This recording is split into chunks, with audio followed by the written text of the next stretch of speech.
ফিরছিলেন, কিন্তু পথিমধ্যে তার প্রচুর পানির তৃষ্ণা লাগে। তখন আল্লাহর ওলি একটি বাড়িতে গিয়ে উঠলেন এবং একজন সুন্দরী মেয়েকে দেখে তাকে সম্বোধন করে বললেন, হে মুসলিম বোন, আমি সফর করে বাড়িতে ফিরছিলাম, কিন্তু আমার প্রচন্ড পানির পিপাসা পাই, তুমি কি আমাকে একটু পানি পান করাতে পারবে? এই কথা শুনে মেয়েটি বলল, আপনি ঘরের ভিতরে আসুন, আমি ব্যবস্থা করে দিচ্ছি। অতঃপর মেয়েটি বিভিন্ন আইটেমের খাবার এনে পেশ করল। তখন আল্লাহর ওলি সমস্ত খাবারগুলো খেয়ে পানি খেয়ে মহান রবের শুকরিয়া আদায় করলেন। কিন্তু তিনি জানতেন না যে এই মেয়েটি শহরের প্রসিদ্ধ একজন নর্তকী।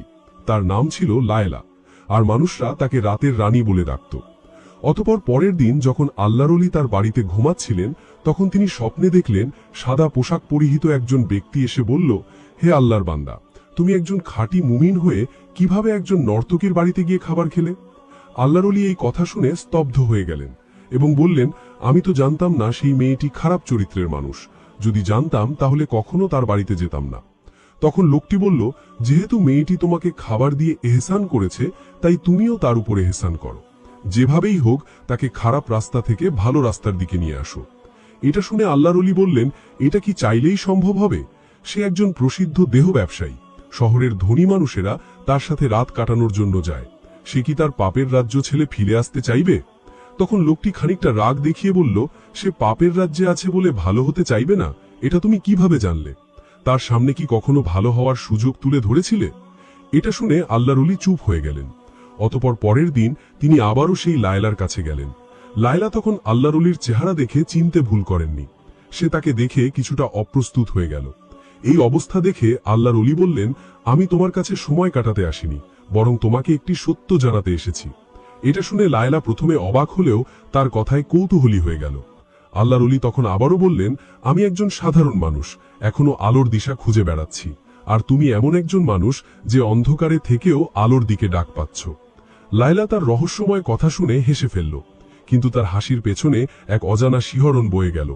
অতঃপর আল্লাহর ওলি এক টুকরো কাগজ লায়লার হাতে দিয়ে চলে গেলেন। সেই কাগজে লেখা ছিল, তুমি সৃষ্টি হয়েছ শুধু মানুষের বিনোদন দেওয়ার জন্য নয়, তোমার জন্মের উদ্দেশ্য আরো গভীর, তুমি কি সত্যকে জানতে চাও? এটা পড়ে লায়লা চিন্তায় পড়ে গেল। গভীর রাতেও লায়লা ঘুমাতে পারল না, তার হৃদয়ের মধ্যে যেন এক জ্বর বয়ে যাচ্ছিল।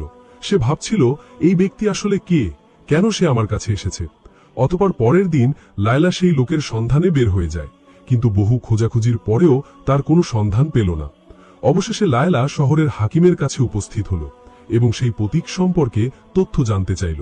হাকিম প্রথমে অবাক হলেও পরে ফিসফিস করে বলল, লায়লা, এই লোক কোনো সাধারণ মানুষ নয়।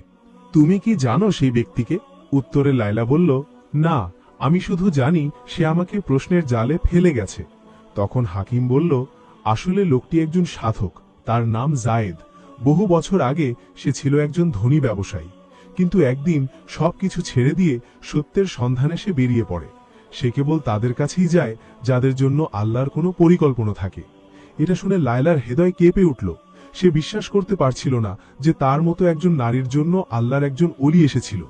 পরে লায়লা হাকিমের কাছ থেকে আল্লাহর ওলির সন্ধান নিয়ে রওনা হয়ে গেল। এদিকে আল্লাহর ওলি একটি মসজিদে বসা ছিলেন। তিনি লায়লাকে আসতে দেখে সীমাহীন খুশি হলেন এবং কোমল কণ্ঠে বললেন, তুমি এসেছ, আমার বিশ্বাস ছিল তুমি আসবে।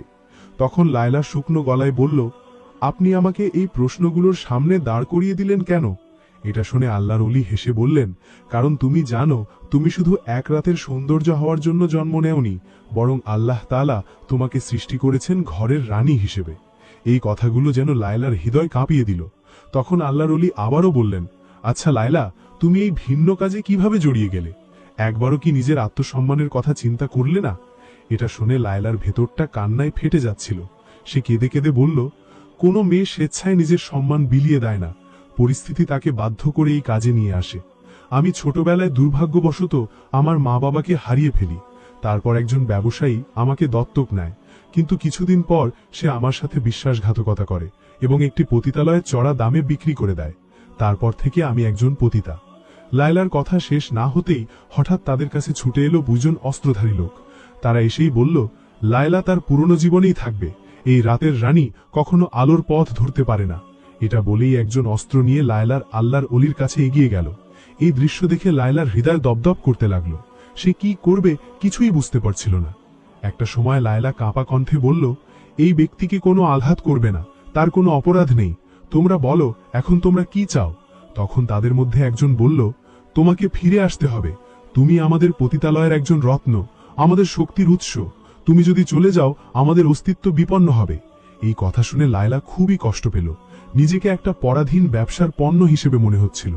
তখন আল্লাহর ওলি নরম কণ্ঠে বললেন, লায়লা, মানুষের সত্যিকারের মূল্য তার অন্তরে লুকানো থাকে। তুমি যদি মুক্তি চাও, তবে এক্ষুনি সিদ্ধান্ত নিতে হবে। তখন লায়লা গভীরভাবে শ্বাস নিল এবং শান্ত গলায় বলল, আমি আর সেই জীবনে ফিরতে চাই না। এই কথা শুনতেই একজন লায়লার দিকে ঝাঁপিয়ে পড়ল, কিন্তু তার আগেই আল্লাহর অলির সামনে এসে দাঁড়িয়ে গেলেন। তখন একজন একটা সজোরে ধাক্কা দিয়ে আল্লাহর অলিকে মাটিতে ফেলে দেয়। এটা দেখে লায়লা চিৎকার করে উঠল। লায়লা বুকে সাহস নিয়ে একটা পাথর দিয়ে একটি লোককে আঘাত করল। এরপর লায়লা আল্লাহর অলিকে নিয়ে সর্বোচ্চ শক্তি দিয়ে দৌড়াচ্ছিল, আর পেছন থেকে শোনা যাচ্ছিল তাড়া করার আওয়াজ। কিন্তু লায়লার মনে এখন শুধু একটাই কথা, আমি মুক্তি চাই, আমি সত্য চাই। অতঃপর লায়লা জায়েদকে ফিসফিস করে বলল, আমরা এখন কি করব? তখন জায়েদ ভেবেচিন্তে বললেন, তোমাকে শহর ছাড়তে হবে, কিন্তু এই অন্ধকার জগৎ তোমাকে সহজে যেতে দিবে না। এটা শুনে লায়লা এক মুহূর্ত চুপ করে থাকল। তারপর বলল, কিন্তু আমি কোথায় যাব? আমার তো এই দুনিয়ায় কেউ নেই। তখন জায়েদ বললেন, আল্লাহর দরবারে যার কেউ নেই সেই সবচেয়ে শক্তিশালী। লায়লা, আল্লাহর উপর আস্থা রেখো। আল্লাহ ওয়াদা দিয়েছেন, কেউ যদি আল্লাহর রাস্তায় যাওয়ার জন্য চেষ্টা করে, তাহলে তিনি অসংখ্য রাস্তা খুলে দিয়ে